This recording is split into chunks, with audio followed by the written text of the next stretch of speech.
I was asked, can my child's therapist tell me what they talk about? I'm Nicholeen Peck, and I teach all over the world about parenting, good communication, how to build strong family bonds, child development, and education, all through the lens of the principle self-government. And in this video, we're talking about what a therapist can and can't do with a minor. In this video, we're going to be talking about therapists and their practices working with minor children. We're going to talk about HIPAA laws. We're going to talk about what parents should do to make sure that their therapist communicates with them properly. I know the answer to this because I have had foster children in therapy, and I have had to advocate for them and for information to be shared.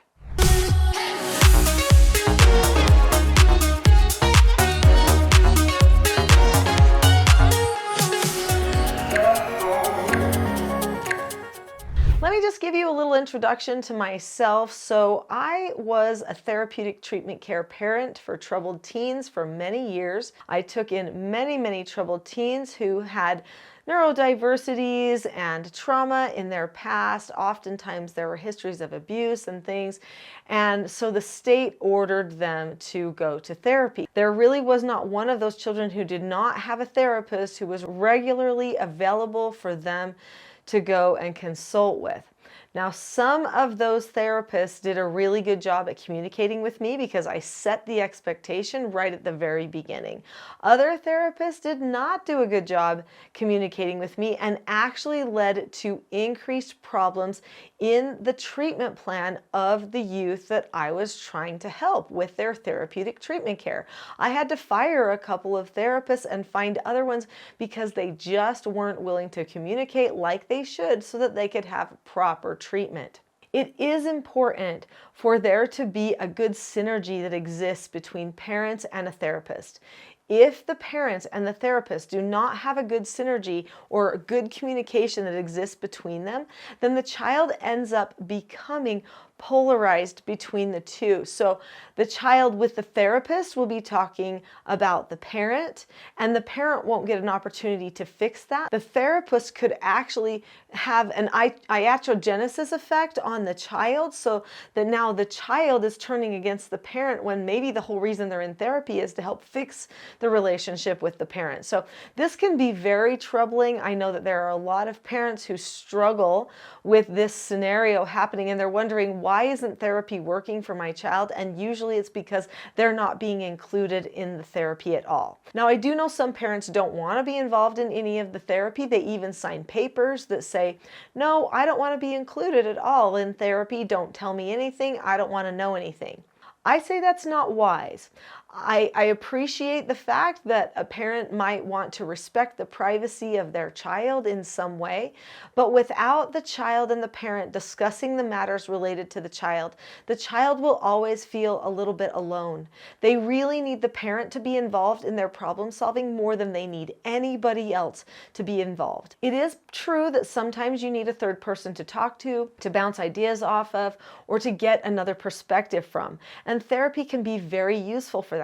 However, there are many times that people just go to therapists when they should be going to their parents and their family members to help them solve the problems so that they have continuing support and somebody who really understands and loves them in a deeper way than just financially contributing to their business.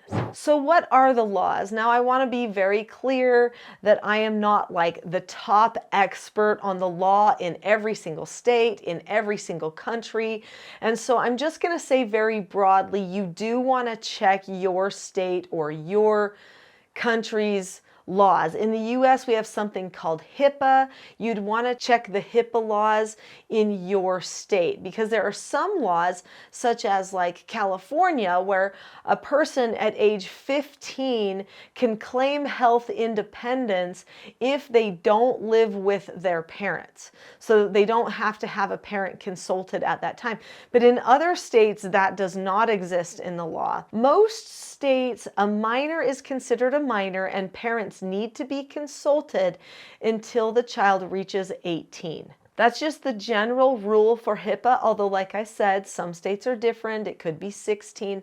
One of the biggest things is that you could end up waiving your HIPAA rights and not know that you're waiving your HIPAA rights. So the whole point of HIPAA is to keep children safe and to make sure that their data, their information is safe, and that parents are included in the treatment or the care of that particular child, because parents are the primary stakeholder in a child's life and they truly understand what the child needs, usually better than anybody else. If a parent signs anything that says that the therapist or the doctor or whoever the medical professional is does not have to tell me about what they discussed with the child, then you could be waiving your rights, your HIPAA rights. So keep that in mind. If it says something like, I agree or I acknowledge that what is discussed in the office with my child is private information, then you're technically waiving your HIPAA rights. Don't sign anything like that. In fact, if there's something like that, say,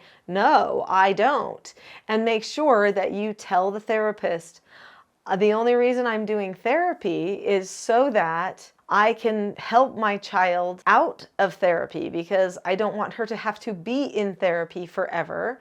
And so the goal is that you and I will communicate and help her take the steps that she needs so she doesn't have to be in therapy long term. And so that means we need to communicate. What I had to arrange with a lot of the therapists when I was doing treatment care was that they would meet with the youth in my home for the first 50 minutes or 55 minutes of their appointment. And then the last 5 or 10 minutes that we would either all meet together and they would disclose what they talked about with me in front of the child, or that they would have a brief conversation with me to express any concerns or to tell me some recommendations, goals that were set, or things that we needed to accomplish. And then I would go home and follow through with that.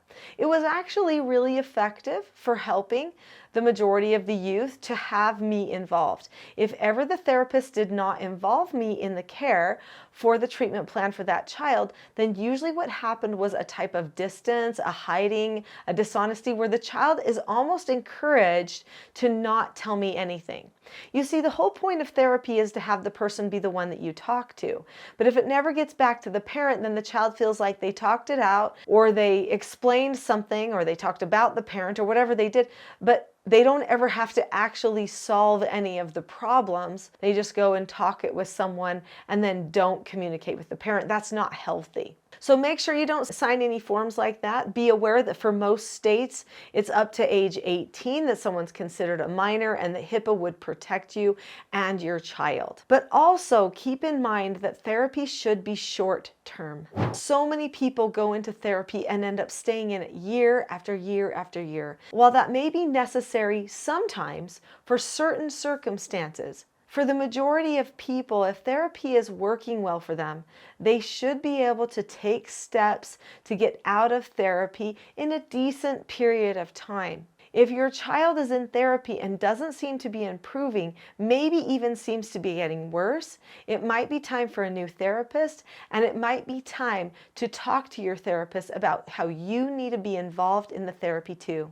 The therapist may say to you that they think the child won't open up to them as much if you are there, and then you will have to say to the therapist, well, you're a professional at helping people open up and talk and unifying relationships, right? That's why we're here. So I trust that you will be able to pre-teach my child in such a way that they will be able to open up to me and open up to you, so that we will be able to have a really good conversation. I will follow your lead, but I want to be there so that I can help my child when we are not at our 1-hour appointment a week. Because really, you're with the child a lot more than the therapist is. A lot more. And you need to be better equipped. Normally I don't go into therapy here on this channel because the majority of the things that I teach at Teaching Self-Government for family relationships, communication, end up making it so that not as much therapy is needed, because the family learns how to communicate with each other and they learn how to self-govern themselves and take full responsibility. But I did feel like it was important this time to touch on this question because I know many people are wondering the same thing. I do recommend to you that you learn more about the skills and principles of self-government so that you can improve your communication with your child, which might make it so that you don't need to do as much therapy for as long. So one way that you can find out more about teaching self-government is by going to a class on this channel. It's a full-length class called The Not So Known Secret for Parenting Success. Click on the link to that video now. I'll see you there.